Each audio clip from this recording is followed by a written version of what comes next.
ولا حول ولا قوة إلا بالله العلي العظيم رب زدنا علما وارزقنا فهما برحمتك يا أرحم الراحمين اللهم فقهنا في الدين وعلمنا تأويل أمين يا رب العالمين أما بعد.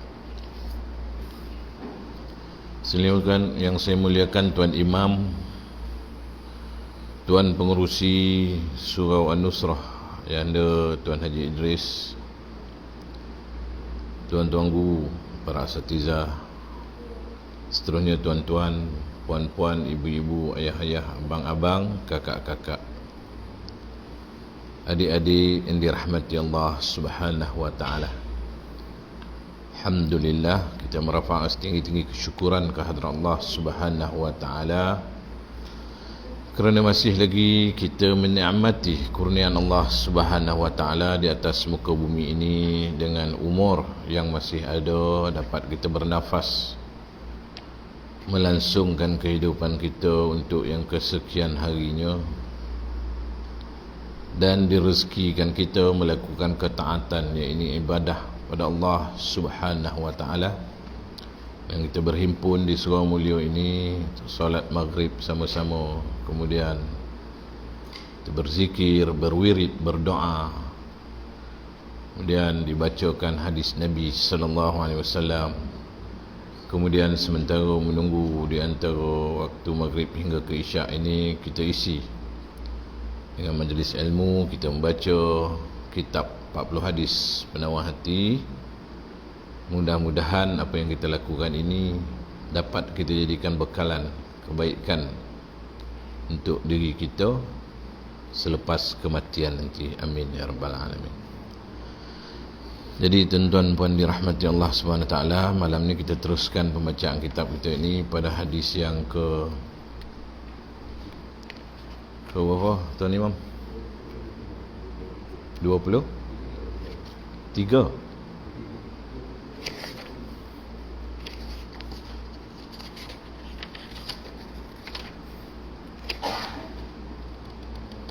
Hadis ke-23 muka surat 65, betul ya?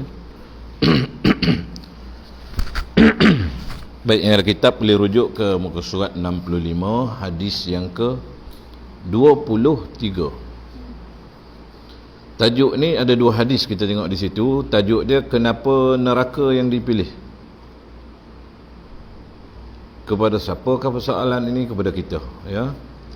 Kepada kita orang Islam dan kepada semua manusia lah, umat manusia ni tadi, khususnya kita yang telah dianugerahkan dengan agama Islam ni tadi, yang sepatutnya tempat kita kembali ke syurga, tapi kenapa kita memilih neraka? Kita tengok apa yang dipesan oleh baginda Nabi sallallahu alaihi wasallam. Kita baca matan hadis insya-Allah. Bismillahirrahmanirrahim. An Jabirin radhiyallahu anhu qala qala Rasulullah sallallahu alaihi wasallam, mathali wa mathalukum kamathalir rajuli awqada naran faj'ala al-janadib wal firashu yaqa'na fiha wa huwa yadhubbuhunna anha wa ana akhidhum bihujazikum anin nari wa antum tuflituna min yaday. Rawahu Muslim. Hadis yang pertama. Hadis yang kedua, bismillahirrahmanirrahim. Wa an Abi Hurairah radhiyallahu anhu anna Rasulullah sallallahu alaihi wasallam qala kullu ummati yadkhuluna al-jannata illa man aba. Qila wa man ya'ba ya Rasulullah? Qala man ata'ani dakhala al-jannata wa man asani faqad aba. Rawahu al-Bukhari. Baik, dua hadis ni tuan merujuk kepada tajuk yang kita dah sebut tadi, kenapa neraka yang dipilih. Kita tengok makna dia, ya. Artinya daripada Jabir radhiyallahu anhu berkata, Rasulullah sallallahu alaihi wasallam bersabda, perumpamaan aku dan perumpamaan kamu. Maknanya Nabi memberi perumpamaan. Kita kena bayangkan, ya, bila disebut ada perumpamaan ni, kita kena khayalkan, bayangkan, gambarkan bagaimana apa yang disebut oleh baginda Nabi. Adalah seperti seorang lelaki yang duduk berdekatan unggun api. Unggun api ni biasa dibuat pada waktu malam tu nah. Siang jarang orang buat unggun. Siang orang bakar sampah. Ya, ada juga orang membakar waktu siang. Tapi unggun ni maksud dia api yang sengaja dinyalakan dan dikawal penyalaan dia tu. Bila dia nak mati dia disorongkan kayu. Tu unggun api lah tu. Ya, kalau kita bakar sampah kita tak panggil unggun, kita panggil porun. Faham tak? Pernah dengar tuan? Memorun. Orang yang sokok kadang dia ada istilah, wih, memorun dekat sini. Bau rasap, bau kecapus kan? Jangan buat bahaya. Ya. Jadi unggun ni tadi malam dia buat unggun, dia duduk dekat unggun tu. Maka banyaklah belalang dan rama-rama yang menjatuhkan dirinya ke dalam api itu. Ni haiwan ni tuan, sifat serangga ni dia suka mencari api. Kan kita tengok lampu kita tu dia suka, kita pun tak, sebenarnya sampai sekarang saya pun tak tahu kenapa dia sangat suka kepada api tu. Tapi dia selalu kalkatu lah paling suka. Kalau hari hujan kita buka lampu, datang dah. Nak kata dia marah, tak marah. Dia nak kata dia torang, apa keperluan dia nak torang ni? Nak kata dia nak berlawan, wallahu alam, kan? Nak memanaskan badan pun tak mungkin, darah dia kan ada warna. Jadi bila dia nampak cahaya, dia akan tertarik. Rama-rama, belalang, itu serangga lah tu. Maka banyaklah belalang dan rama-rama yang menjatuhkan dirinya ke dalam api itu. Dia nak pergi ke api itu, dia panas, jatuh. Datang yang lain, pergi tawakam api itu, jatuh. Waktu dulu tengok kat pasar malam ke apa, dia orang taruh plastik sapu minyak kan, minyak kelapa. Bila dia datang ingat melekat. Ada juga orang tu dia tengok yang serangga ni suka kat api, dibuat api, dibuai karen, masuk dah terbakar. Kesian pula tengok kan, melantun-lantun, perabap, melantun-lantun. Adakah itu caranya? Wallahu alam. Dia kepandaian manusia ni macam-macam kan. Dia tengok alam ini, sepatutnya bila tengok alam tu kita ingat pada Allah SWT, kebesaran Allah SWT. Sebab haiwan ni dia tak ada akal. Ya, yang garang mati, suka belaga, dipikat orang dengan cara melagakan dia. Contoh burung wak-wak, dia pantang ada dengan bunyi wak-wak, dia cari dia nak belaga tu sebenarnya. Dibuatlah racik lah apa macam-macam, dah terperangkap. Kijang tak kira lah apa dia, datang bam kena tembak. Makan pun mati, ikan dipancing binatang. Jadi kita janganlah ikut sifat binatang, bergaduh mati tak boleh, terlampau makan banyak nak mati pun tak boleh juga, garang benar mati pun tak boleh juga. Semua nak ditawakam kan. Jadi kita janganlah ikut, kita manusia yang dijadikan ada akal fikiran. Jadi ni Nabi pesan. Jadi belalang rama-rama ni dia pergi ke api, jatuh mati, datang lagi. Lalu orang itu berusaha sekuat tenaga untuk menghalang binatang-binatang tadi supaya jangan sampai jatuh ke dalamnya. Orang tadi pula dia kesian, dia tengok aku nak buat unggun ni untuk manaskan badan, menakutkan binatang buas. Datang pula kau yang kecil-kecil ni pergi bunuh diri, macam mana nak buat? Maka dia berusaha, dia kibaslah dengan kain, dibuat jaring apa-apa. Binatang dia serangga, dia terbang, tetap juga masuk. Aku, yakni Rasulullah SAW, ya, membandingkan keadaan ini dengan diri baginda yang mulia. Begitulah aku berusaha memegang simpulan kain kamu. Makna Rasulullah ibaratkan aku ni pegang kain kamu, bukan pegang ujung rambut. Ujung rambut pegang putih, selai pun tak terasa kan. Nabi gambarkan dalam hadis ini seperti aku memegang simpulan kain kamu supaya kamu jangan jatuh ke dalam jurang api neraka. Subhanallah. Allahumma salli ala sayyidina Muhammad wa ala alihi wa baraka wasallam. Jadi punya sayang Nabi kepada kita, umat baginda Nabi SAW yang ahlu syahadah, kita ni ahlul kiblat kan, satu kiblat, kita bersyahadah, kita mengesahkan Allah SWT, kita ikut Nabi, kita sayang Nabi, maka kita tahulah bahawa Nabi pernah bersabda bahawa aku kasih kepada kamu, aku pegang kain kamu kuat-kuat supaya kamu jangan masuk ke dalam api neraka ni. Api neraka ni azab dia tak boleh nak dibayangkan. Namun banyak di kalangan kamu yang masih juga hendak melepaskan diri daripada peganganku. Masya Allah, na'udzubillah min zalik. Ya, Nabi pesan, aku pegang kain kau kuat-kuat, kau sentap, kau lari, kau masuk juga lah api. Jadi macam mana tuan? Siapa tu? Kita lah, ya. Kita umat Nabi SAW yang Nabi dah hajar, yang tuan-tuan guru dah hajar, yang diposankan pada zaman kita kecil sekolah dulu. Hendaklah kita ni beribadah semata-mata kepada Allah Subhanahu Wa Taala. Hendaklah kita kasih pada Nabi melebihi segalanya. Buat apa yang disuruh, tinggalkan apa yang ditogah. Nabi cakap akhir umur kita dah macam ni, kita jumpa Nabi cakap, aku pegang simpulan kain kamu. Seolah-olah begitu, ya. Dan kita kena yakin, maknanya jadi bukannya cerita kita ni termasuk semua. Maknanya Nabi pegang kita ni. Orang tua dulu cakap ibarat kita ni dalam mengaji ilmu, dalam kita menjalankan kehidupan, ibarat meniti pematang. Pematang padi tu tuan-tuan. Kita dah lama tak pergi sawah padi kan. Pematang tu taklah lebar benar dah. Paling lebar pun lebar sejadah dah. Kalau kita berlagi-lagi kadang dia runtuh, jatuh kita dalam lapak tu, berlumpur kaki kita. Apa kita nak buat? Kita naik balik ke pematang, kita basuh-basuh kita naik balik, jalan-jalan, jatuh lah sebelah kiri, jalan-jalan jatuh sebelah kanan. Tapi tetap kita sampai ke penghujung. Makna jatuh naik, kita berdosa istighfar. Tapi jangan kita jatuh, kita pergi rodah lepak tu, habis kita harung bandang tu. Sudah-sudah kita pun tak tahu mana jalan nak ikut, padi pun habis, kaki pun berlumpur. Tak ada orang yang boleh lepas daripada dosa, ya. Para nabi dan rasul itu maksum. Allah Taala pelihara dia boleh melakukan dosa. Kita ni tuan, orang biasa, kita punya iman menaik menurun. Ya, iman malaikat tu dia macam tu, iman para nabi dan rasul menaik. Kita ni kadang naik, kadang turun. Kadang seminggu penuh jemaah ke surau masjid. Kadang 2 waktu ya.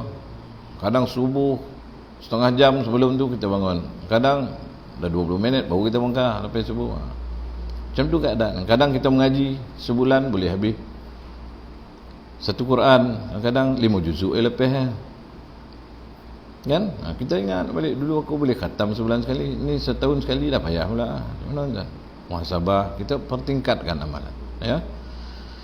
Baik, tu hadis yang pertama. Maknanya Nabi dah pesan ibarat serangga tadi, masuklah api, aku menyelamatkan kamu, macam itulah. Tapi ramai yang melepaskan diri daripada peganganku, ya. Kita minta lah, ya Allah, boleh jadikan doa, janganlah jadikan aku ini orang yang terlepas daripada pegangan baginda Nabi SAW, yang selamat daripada api neraka, masuk jurang selamat daripada api neraka, nak masuk ke syurga, aku melepaskan diri daripada ini, jauhkanlah ya Allah. Boleh, ya.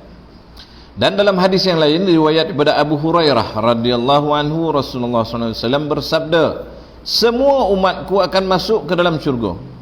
Maknanya semua umat Nabi yang bersyahadah masuk ke dalam syurga, kecuali ada pengecualian, melainkan yang enggan, kata baginda Nabi SAW. Lebih kurang samalah macam cerita atas tadi. Nabi pegang itu api, kita tak kira nak masuk juga. Dulu masa kecil tuan, kita ibarat kanak-kanak lah, ya. Kanak-kanak ni ke mana pergi, mak jaga. Tapi jalan dia jaga, sebab tu anak-anak tuan baru-baru ni dah viral. Tapi orang tu pun tak sangka lah, dekat petrol pump dia tertinggal sekejap ya. Dilanggar, orang tu digelek, wallahualam pun jadi kayak budak tu. Nak salah kereta tu pun dia tak nampak. Ya, ini berbahaya tuan. Kita pun lori-lori tinggi ni, jangan kita dokek-dokek, kita yakin kat dia. Mula-mula tu dia nampak kita, lepas tu dia blind, dia dah tak nampak. Ada blind spot yang dia tak perasan, dia jalan ya. Kita jadi mangsa, ya, anak-anak kita ni. Jadi seorang ibu, anak kecil dia jaga, nak main api dia ambil, dia jauhan nak main pisau dia ambil. Dia nak berlari tengah jalan, kita kejar dia. Begitulah keadaan Nabi SAW menyelamatkan kita daripada kemusnahan, masuk neraka. Kita tak sadar, tapi bila kita dah tahu hadis ni, kita seolah-olah dapat kita bayangkan tuan, ya. Kita ingat, ya Allah, macam ni Nabi sayang kita, menyelamatkan kita. Kenapa lah aku nak melarikan diri? Jangan, ya. Jadi melainkan yang enggan, Nabi cakap semua masuk syurga melainkan yang enggan. Sahabat merasa hairan, lalu bertanya, sebab syurga ni nikmat, idaman semua orang. Tanya lah apa manusia di muka bumi ni, awak nak masuk, you want to enter paradise? Oh of course. Kalau orang putih lah contoh, mesti jawapan dia tentulah kan. Siapa tak nak masuk syurga? Syurga tu memang tempat yang hebat. You want to, ada tu video klip Indonesia, tak tahulah apa agama dia. Dia cakap saya mau masuk neraka. Dalam neraka ramai orang ada, disebutlah nama orang selebriti Allah. ikut dia orang Islam kan. Itulah macam-macam. Ya, kalau betul lah video tu. Aku tadi edit dia orang. Jadi maknanya semua masuk syurga kecuali yang enggan. Siapa yang tidak mau masuk syurga? Tanya sahabat. Ya Rasulullah, siapa yang tidak mau masuk syurga? Balik sahabat tanya. Ada kan tak nak masuk syurga ni apa? Rupa orang ni tak nak masuk syurga ni. Rasulullah sallallahu alaihi wasallam menjawab, barang siapa yang taat kepadaku berarti dia mahu masuk syurga. Atiullah wa atiur rasul. Qul in kuntum tuhibbunallaha fattabi'uni. Katakanlah ya Muhammad, ya Rasulullah, sekiranya kata orang kepada kita lah umat, kalau kau kasih kepada Allah, ikutlah Nabi. Ini maksud Nabi, ikut barang siapa yang taat kepadaku berarti dia mau masuk syurga. Apa yang Nabi suruh dia ikut, apa yang Nabi pesan dia ingat, apa yang Nabi tegah dia tinggalkan, apa yang Nabi suruh dia ikut, dia buat sedaya upaya. Apa yang dia tahu yang Nabi buat sunnah, dia cuba lakukan sedaya upaya. Sembahyang berjemaah, solat sunat rawatib, tahajud, puasa bid. Puasa tuan, kalau kita tak apa puasa Isnin Khamis, puasa hari putih 13, 14, 15 tu kita cuba jaga. Sebulan 3 hari je lah istiqamah. Ya. Sebenarnya dalam usia kita macam ni, kalau kita puasa pun orang tak peduli mana kan. Kalau ada kenduri, Nabi cakap hadirlah kenduri itu kalau dia berpuasa, doakan orang yang berwalimah itu. Kalau dia tak puasa, makan. Ya. Kalau nak buka puasa sunat, bukalah. Kalau nak terus berpuasa tak ada masalah. Doa kau yang menjemput. Hadir tak apa. Yang kita jumpa lah. Jemput juga saya puasa. Kau buat hari bait bagi. Janganlah cakap nak. Datang, doakan dia. Jadi 3 hari sebulan ya, cuba jaga. Kemudian apa lagi? Rasulullah SAW punya sunnah dia banyak. Barang siapa yang menghidupkan sunnahku, faqad ahabban, maka dia sungguh sayang kepada aku. Dan siapa yang cinta, kasih sayang ada pada aku, maka dia akan bersamaku di dalam syurga. Akak-akak Nabi sebut orang perempuan hadis. Saya nak sebut tak sampai masa kita terhad ni, ada nak masuk waktu. Masuk waktu kita berhenti. Kan? Maklum habis cakap dah. Dah mengaji. Jadi sambung kan?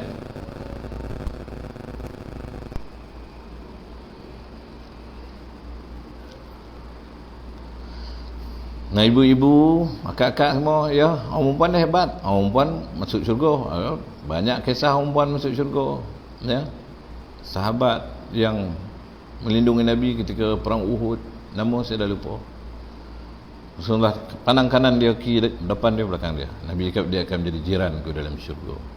Kan? Orang perempuan. Orang perempuan paling senang masuk syurga, taat kepada Allah, taat kepada suami, masuklah syurga ikut pintu mana yang dikehendaki. Allah Ta'ala sangat kasih kepada orang perempuan ni. Sebab orang perempuan ni dia kelebihan dia lebih daripada orang lelaki. Ya. Di Mekah orang perempuan dia panggil hurmah. Itu orang yang dihormati. Tapi Nabi cakap paling ramai dalam neraka. Dulu kita dah baca hadis kan. Kita kena ingat ya. Ini sebab tu kita kena faham. Sebab tu kita kena ikut Nabi. Nabi pesan kalaulah satu hari Sayyidina Mu'az bin Jabal, kalau tak silap saya, dia sampai, lalu Sayyidina Mu'az nak pegang kaki Rasulullah. Macam kita tengok filem-filem Hindi tu, hormat kan. Nabi cakap apa ni? Bangun. Kenapa aku tengok pembesar negeri di tempat lain dia macam ni menghormat ketua? Nabi cakap tak boleh. Kalaulah boleh manusia sujud kepada manusia, aku akan perintah para isteri sujud kepada suami. Kalau boleh. Tak boleh. Maksud apa? Tinggi makam suami tu. Selagi dia tak merintah pada perkara maksiat, jangan dihina, jangan diengkari dia. Ya? Masuk syurga, ikut pintu mana nak. Ni macam lawa nak masuk ni lah. Boleh.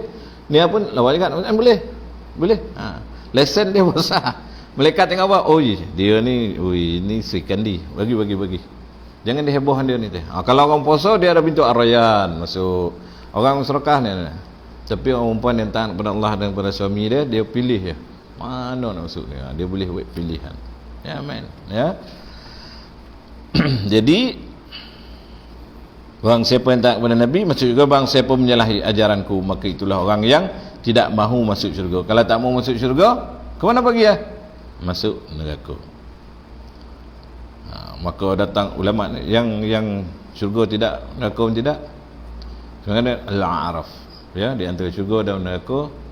Bila dia pandang kepada syurga, dia ketawa. Dia pandang kepada neraka, dia sedih hati.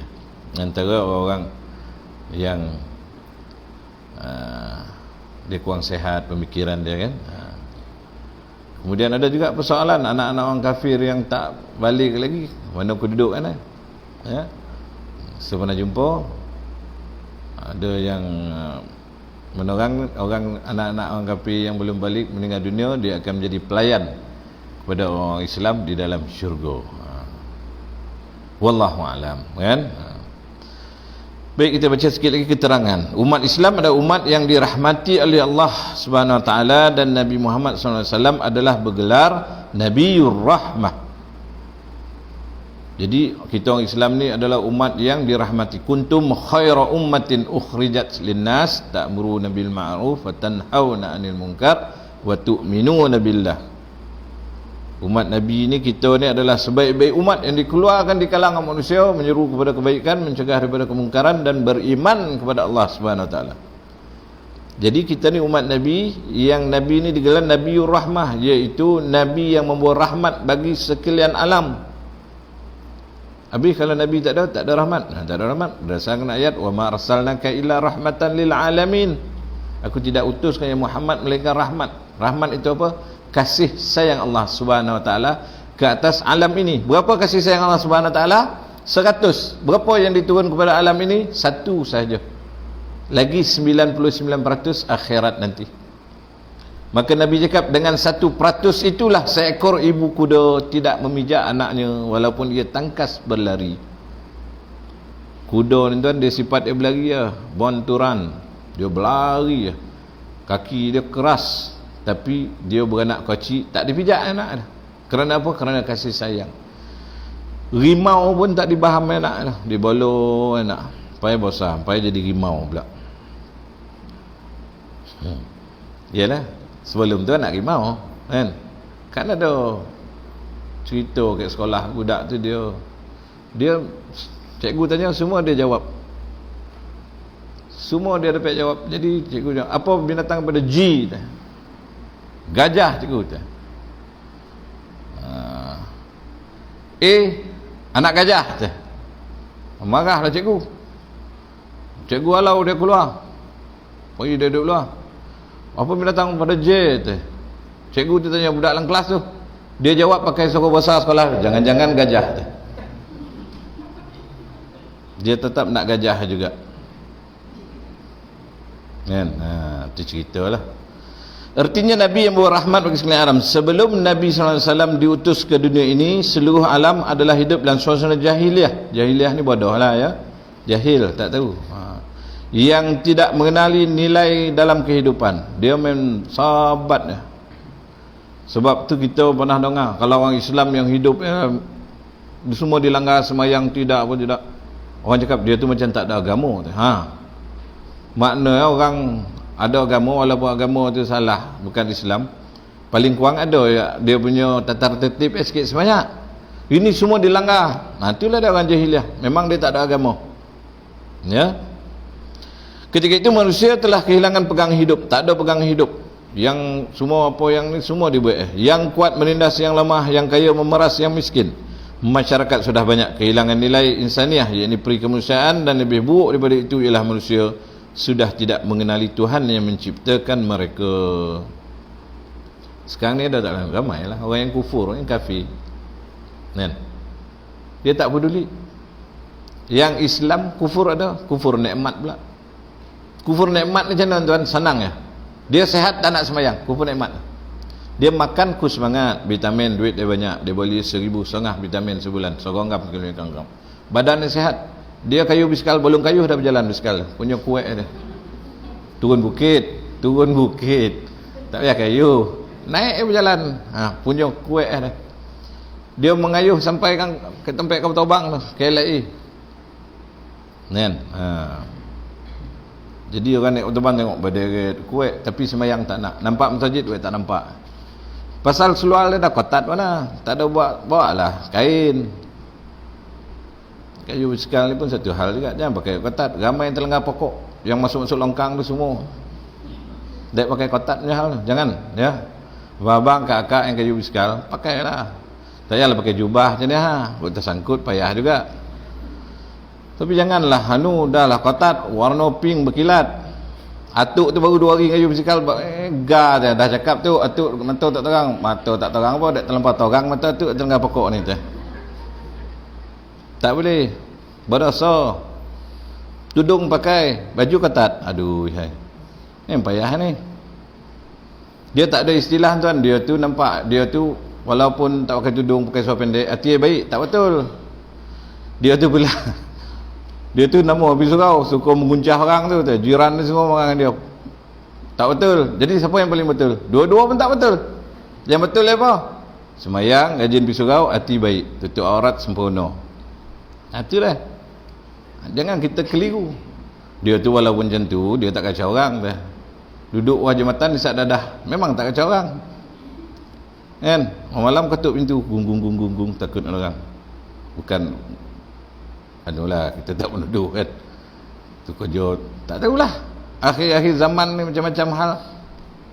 Kalau dengar awak tak tahu tuan-tuan ya. Tapi kalau dia dah dipesankan, kang pintu kunci, abang balik kan buka, dikotuk balik tan surau tak buka, jawab pecah pintu tu. Janganlah pukul 10 dengar ketuk pintu tak nak buka, itu suami kita balik daripada surau. Ni asal bunyi ketuk pintu nyuruk dalam bilik ke ramai. Menangis abang kat luar, aduh apalah nasib ni teh. Telefon lupa nak bawa pula. Jadi nilai insaniah sudah tidak ada, maka dalam keadaan gelap gelita tiba-tiba datang nur yang dibawa oleh junjungan kita Nabi sallallahu alaihi wasallam. Nur fauqa nur. Nabi sallallahu alaihi wasallam itu juga cahaya. Cahaya itu yang membawa manusia daripada gelap kepada terang. Maka dunia yang gelap gelita tadi telah berubah menjadi alam yang terang benderang. Kesesatan berubah menjadi petunjuk. Manusia telah mengerti dan memahami tujuan hidupnya di atas permukaan bumi ini. Bila Rasulullah SAW diutus, maka alam yang dulunya gelap daripada uluhiyah Allah SWT ini nak memperhambakan diri pada siapa ni, dia keliru, dia tak faham ataupun buat biar tak faham atau memang tak nak memahami, maka datanglah baginda Rasul sebagai cahaya. Dia memberi sinar kepada umat manusia. Umar bin Al-Khattab yang dahulunya hanya penggembala kambing di lereng bukit Mekah itu telah berubah menjadi pemimpin umat yang disegani oleh kawan dan lawan. Sayyidina Umar yang dulunya hidup dalam masyarakat yang gelap ni tadi, bila dia menerima Islam, dia bersuhbah dengan baginda Nabi SAW, menjadi sahabat yang unggul, yang ulung, yang hebat, maka dia menjadi seorang ketua. Sebab apa tu? Berpegang kepada kitabullah wa sunnah Rasulullah sallallahu alaihi wasallam. Nabi cakap, taraktu fikum amrain in tamassaktum bihima lan tadhillu abada, kitabullah was sunnati aw kama qala. Aku tinggalkan kepada kamu 2 perkara ni. Kalau kau berpegang pada keduanya ni, nescaya kau tak akan sesat selama-lama. Pertama kitabullah Al-Quranul Karim. Yang kedua sunnahku, sunnah Nabi SAW. Ini antara perkara buku yang kita baca dan untuk mengetahui apa hadis yang kita tak pernah jumpa, banyak yang kita tak faham, ada yang kita keliru. Nabi dah mengajar bagaimana satu keadaan kalau dikatakan syubhah tu kita nak buat ke tidak, ataupun benda yang betul tak betul. Nabi cakap 2 perkara, dia punya indication dia. Kalau satu perkara tu kita buat, ada 2 perkara ni, maka kita tinggalkanlah. Yang pertama, kita tak nak orang tahu kita buat benda tu. Yang kedua, kalau kita lakukan, kita tak sadap hati. Kita pergi ambil selipar, kita jumpa. Lepas tu hati kita berkata, mesti ada tuan ni tapi malam somak atau berbuat, dia tinggal selipar. Hati kita tak sadap, tak betul dah, pergi hantar balik. Yang kedua, kita tak nak orang tahu. Kita buat satu tu, kita tak nak orang tahu. Kita tengok telefon, tak apa gambar telefon kita, bila orang lalu kita, tak betul lah tu lah. Jadi tak payah. Dalam hal ni ada 3 pandangan. Pandangan tak payah, bila kita sendiri rasa tak betul, tinggalkan. Makanan sama juga, rasa macam tak yakin, tinggalkan. Macam tak sadap hati lah, rasa patutlah malih nak mengaji. Kau kopak ayam, entah ayam mana kau ambil ni. Kau ayam organik tak apa, ni tak sama-sama malih ni, tak nak lah. Lepas makan kupat ayam kena 3 hari berturut-turut gitu, tahu tak ngaji-ngaji sampai hari ni kan. Contoh ya, tinggalkan, kita boleh rasa sendiri. Tanah Mekah yang telah kering kontang itulah berubah menjadi pusat taman Islam yang agung hingga ke akhir zaman sampai sekarang ni. Manusia yang rakus, kejam lagi bengis itu telah berubah menjadi orang yang zuhud, tawaduk dan menangis di kegelapan malam, dan begitulah seterusnya. Sayyidina Umar ni tuan, dia garang tuan. Garang ya amat. Ya, dalam kisah saya pernah baca. Dia tanam anak orang jahiliah, anak perempuan dia tanam. Masa dia tengah menggali, dia janggut terkena pasir. Anak perempuan ni tolong kibeh macam mana. Tergamak dia buat benda tu. Dan ada beberapa perkara lah yang Sayyidina Umar ni dia rujuk pada Nabi. Nabi cakap jangan buat kan. Jadi dia semasa zaman jahiliah dia nak bunuh Nabi, ialah mati tu. Akhirnya Nabi mendoakan sampai kepada Sayyidina Umar ni hidayah. Hidayah tu cahaya petunjuk, masuklah mati, maka dia beriman. Bila dia mengisytiharkan keimanan, dia tak ada secara alaniah. Maknanya dia alaniah, dia mengiklankan, tak ada siriah secara perlahan apa suruk-suruk, tak ada. Dia iklankan keislaman. Aku dah masuk Islam dah. Siapa nak berani menentang, marilah dah. Takut orang kafir Quraisy tuan. Sayyidina Umar ni garang ya amat. Diceritakan dalam riwayat kalau dia lalu satu lorong, syaitan tak lalu lorong tu. Dia lalu tu ada kesan dia kan. Syaitan ikut lorong lain. Punya garang Sayyidina Umar ni. Satu hari sahabat pergi nak mengadu. Sampai rumah Sayyidina Umar, sahabat ni diam. Betul sahabat tu balik. Bila balik Sayyidina Umar tak nampak, Sayyidina Umar panggil, apa hal ni sini? Itu Amirul Mukminin. Ketua, kita ketua balik. Alhamdulillah selamat dah. Kalau tak macam-macam. Kita kerja untuk ada orang nunggu kita kan. Kita buat leceh, orang tu pun balik. Dan mana pergi orang ramai dah balik. Alhamdulillah. Tak, Sayyidina Umar tak. Pasal dia bekerja, tanggungjawab, amanah. Ya Sadiq, tal. Di sini, kawan, apa hal? Aku nak mengadu, tapi tak payahlah Amirul Mukminin. Kan nak ngadu hal apa? Bini aku nyam ke rumah dah. Sama kepala aku dah. Setelah diterjemah ke dalam bahasa Rembau tuan ya. Lepas tu pergi rumah Amirul Mukminin, tengok isteri Amirul Mukminin bersama juga meletih Amirul Mukminin lah teh. La ilaha illallah. Oh, si rumah cakap itu kemiskinan Itu biasalah orang perempuan ni dia latih.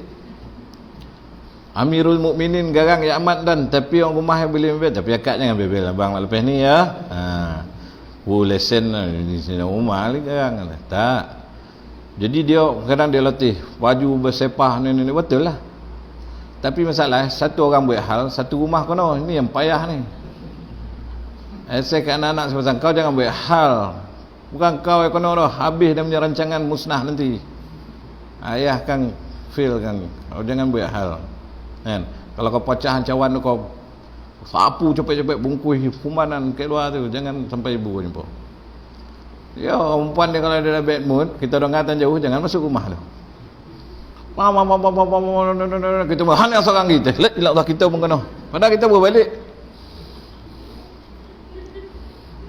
Terperan je. Kan dekat kat sini, mungkin di tempat lain. Kena sama tu, sama. Dia bila sama tu kita terasa menyusup dalam jiwa dah. Sama je semua je.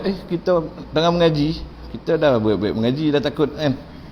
Tengok kita pun sama dah. Jadi Sayyidina Umar cakap apa? Isteri itulah peneman yang setia. Dia melahirkan anak-anak kita. Makan minum kita dia jaga, rumah tangga kita dia jaga. Sakit pening kita dia jaga. Maka dia ada hak ke atas kita. Kita memang ada hak atas dia. Maka sabarlah, kan? Iyalah Amirul Mukminin, terima kasihlah. Balik. Sumbek telinga orang kafir. Kan?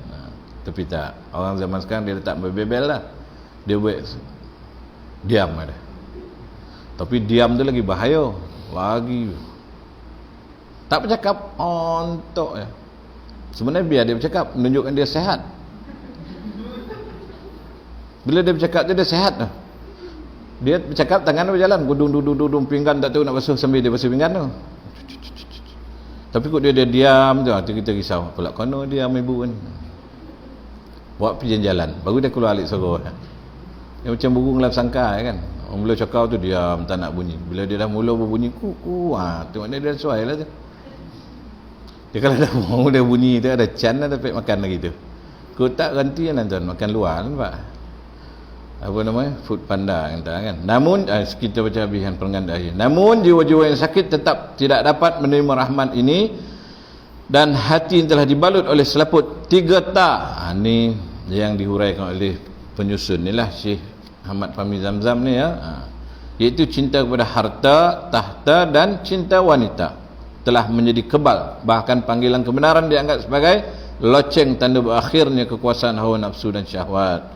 Oleh itu mereka tetap memilih jalan syaitan. Mana orang yang dah kerasuk ni, dia dah tak nampak kebenaran dah. Dia kata matilah, masuk neraka masuklah. Kau jangan nak heboh, kubur masing-masing dah. La ilaha illallah. Macam mana nak buat tuan? Pujuk dia, ya. Selain daripada pujuk, kita doakan dia. Doa khusus. Kalau ada sahabat kita macam ni, kita doa, ya Allah, kau tolonglah stipulan dia ni nampak jauh bona ni, tersesat ni. Dia dah, hati dia dah koreh betul lah, hitam ni, ya Allah, tolonglah. Berilah hidayah pada dia, bantulah Allah, dan jadikanlah aku ni sebagai kawan dia, asbab untuk dia berubah kalau aku boleh merubah, dan jangan jadi aku ni boleh berubah ikut dia pula kan. Doa tuan ya. Jangan kita ni, jangan kita marah dia, jangan kita hina, jangan kita jauhkan diri, kita pujuk dan tuan. Mudah-mudahan kalau Nabi cakap orang yang berkawan dengan penjual minyak wangi akan mendapat bau wangi, kalau berkawan dengan tukang besi akan dapat hitam dan kepanasan api. Jadi kalau kita ni minyak wangi, kita harap dia pun biarlah wangi sama dengan kita. Jangan kita tinggalkan dia, hanyut dia nanti, ya. Tak ada, kita doakan dia. Doa ni mudah-mudahan. Oleh itu mereka tetap milih jalan syaitan dan merasa bangga dan terus berkubang dalam lumpur kekufuran dan hanyut di lautan kemaksiatan yang akhirnya mereka akan dibawa oleh arus yang menghantarkan mereka ke pintu api neraka. Na'udzubillah min zalik. Kesian kan? Yang paling kita kesian apabila dia dah berakhir hidup dia meninggal. Bila meninggal kita tafakur sekejap tuan. Kita Allahu Akbar, dah meninggal. Kita kenal sahabat kita ni. Terus doakan dia. Ya, kalau nak buat sembahyang ghaib, buat sembahyang ghaib. Bila nak buat sembahyang ghaib? 3 hari daripada tarikh dia meninggal. Kemudian kalau nak buat, tunggu dia lepas dimandikan. Jangan dia meninggal pukul 10, 3 minit kita buat sembahyang ghaib, tak boleh. Tunggu dia mandikan dulu, kita ambil maklumat. Dah mandi belum mayat ni? Kalau dah dimandikan kita buat sholli alal mayyitil ghaib arba'at takbiratin fardu kifayah lillah ta'ala. Saja aku salat ke atas mayat yang ghaib 4 kali takbir kerana ta'ala. Kalau ada kawan, ajak kawan, diamlah hadiah ke kawan aku ni. Pasal kita tahu, jangan kita pula ungkit keburukan dia. Arwah ni apa barang dia tak buat, ngamuk. Jangan, bila dia dah meninggal kita sebut kebaikan dia. Arwah ni jangan ada walaupun. Arwah ni walaupun tak payah, walaupun dah. Bila ada walaupun, orang cakap di sebalik walaupun tu apa sebenarnya? Memanglah walaupun itu mengundang persoalan. Memanglah abang ni ada duit kan, maknanya dia ni apa ni maksud? Walaupun awak ni jangan kan, awak ni memang ni kalau cakap dengan isteri kita, arwah ni dia baik, dia suka menolong orang yang kesusahan apa semua, dia tolong kita Fatihah tu, hadiahkan solat ghaib ke sahabat aku ni. Kita tahu dia memang dogil, kita dah tak sempat lagi nak berdakwah, dia dah meninggal dulu, contoh kan. Jangan kita ambil remeh tuan ya. Itu kawan kita tu, kita doa dia, kita doa sungguh-sungguh, doa sungguh-sungguh tuan. Saya kalau pergi ziarah orang meninggal, bukan nak bagus dah, tapi saya walau tak kena arwah tu, kita cuba keluar air mata. Dah meninggal tu mana sedih dah, kita tengok saudara mara dia sedih, kita pun turut bersedih. Tapi kita pun tak kenal arwah ni, sebab kita pun kawan aja, kita tahu dongan-dongan nama ya. Tapi masa berdoa kita doa, ya Allah Tuhanku, ampunkanlah segala dosa. Kita minta sungguh-sungguh tuan.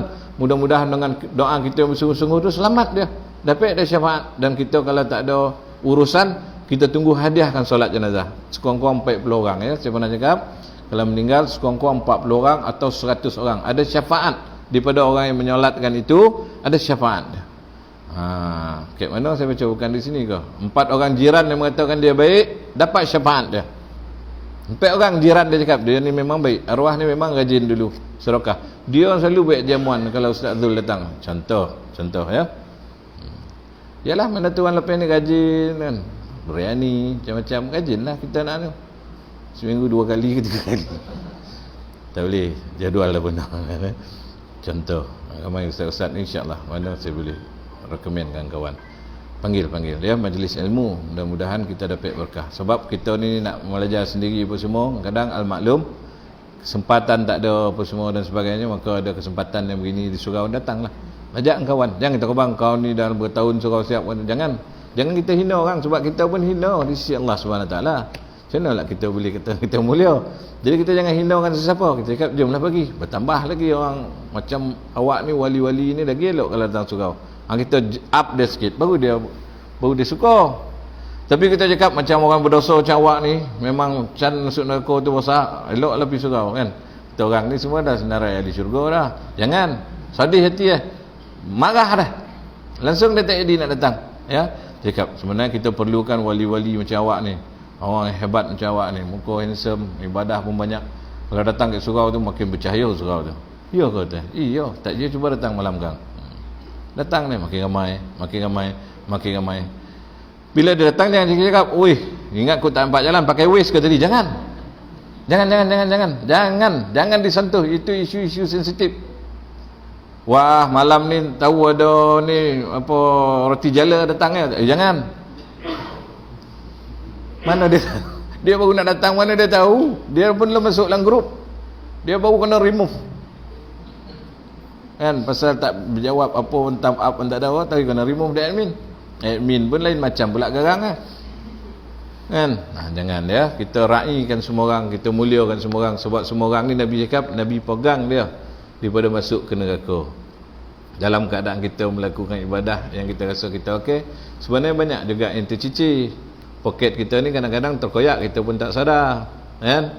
Jadi kawan-kawan kita pula mendoakan kita, elok dia balik. Ibarat kita taruh dalam poket, tercicir, kawan kita tolong kutip, ni kau punya kau. Mana jumpa dah cicir belakang. Alamak, ya tak ya, terima kasih. Sebab tu alaikum bil jamaah, kita ni berjamaah. Jemaah ni menutup keaiban, kelemahan seseorang itu. Kita lemah, saudara kita doa kita, samalah berdoa. Imam baca doa, kadang-kadang yang imam baca tu dia tak makbul lagi tu, tapi makmum yang mengaminkan di belakang tu Allah Ta'ala terima, maka dapat oleh semua orang. Amin maksud berkenan kalau ya Allah. Imam baca, kalau agak imam seorang, bukan imam sini, imam baik lain ya. Kalau imam cakap pula abang ni kebana, tak, imam baik lain. Kadang imam baca tak berapa nak imam pula dia terfikir nak belikan sardin ke apa, jadi orang rumah pergi tak khusyuk. Tapi makmun yang mengamin yang belakang tu dia sungguh-sungguh, amin ya Allah, amin ya Rahman, amin ya Razak, amin ya Rabbal Alamin. Kalau kita nak berdoa tuan, minta rezeki, suruhlah nama Allah Ar-Razzaq, mintalah Asmaul Husna tu kan, minta apa-apa, ya Muhaimin, ya Aziz, ya Jabbar, ya Qahar, ya Wahab, ya Hafiz. Kita nak minta perlindungan, minta.